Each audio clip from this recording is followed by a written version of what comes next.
इरसा जो हंगामी इजलास अंगारे जे ॾींहुं तलब कयो वियो आहे। वाबडा तरबेला डैम में पानी ज़ख़ीरो करण जी सतह महदूद रखण वारो मुतालबो करे छॾियो आहे।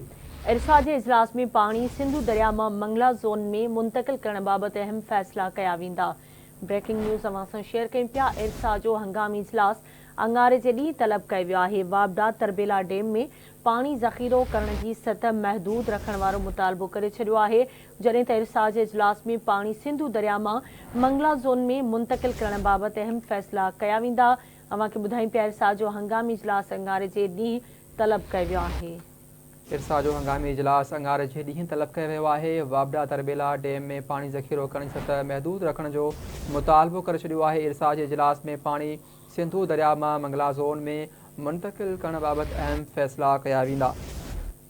इरसा जो हंगामी इजलास अंगारे जे ॾींहुं तलब कयो वियो आहे। वाबडा तरबेला डैम में पानी ज़ख़ीरो करण जी सतह महदूद रखण वारो मुतालबो करे छॾियो आहे। इन हवाले सां लाइन ते मौजूद आहे इस्लामाबाद मां कुर्बान बलोच। जी कुर्बान, कहिड़ा तफ़सील आहिनि? जी बिल्कुल, इरसा जो हंगामी इजलास 13 मई ते तलब कयो वियो आहे। अंगारे जे ॾींहुं इरसा जो हंगामी इजलास थींदो।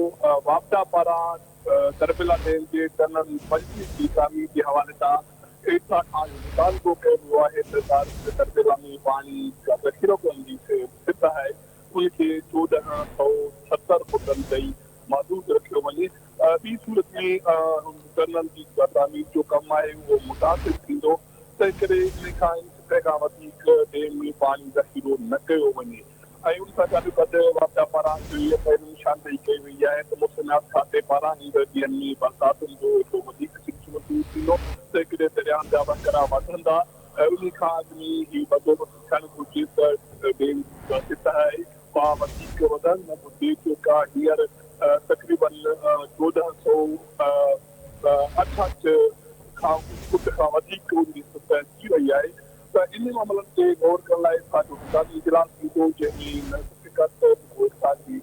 तरबेला डैम जी लेवल आहे उन ते गौर कयो वेंदो। टनल 5 जी तामीर ऐं जेको सिंधु दरिया में पानी अचे पियो तरबेला जी सतह खे मेंटेन रखण लाइ उहो पानी मंगला ज़ोन में मुंतकिल करण जे हवाले सां मामला पिणु ज़ेर गौर ईंदा। हाणे फ़ैसिलो 13 ते थियणो आहे, जंहिंमें सूबाई इरसा जा मेंबर, सूबाइनि जा आपाशी खाते जा नुमाइंदा शिरकत कंदा।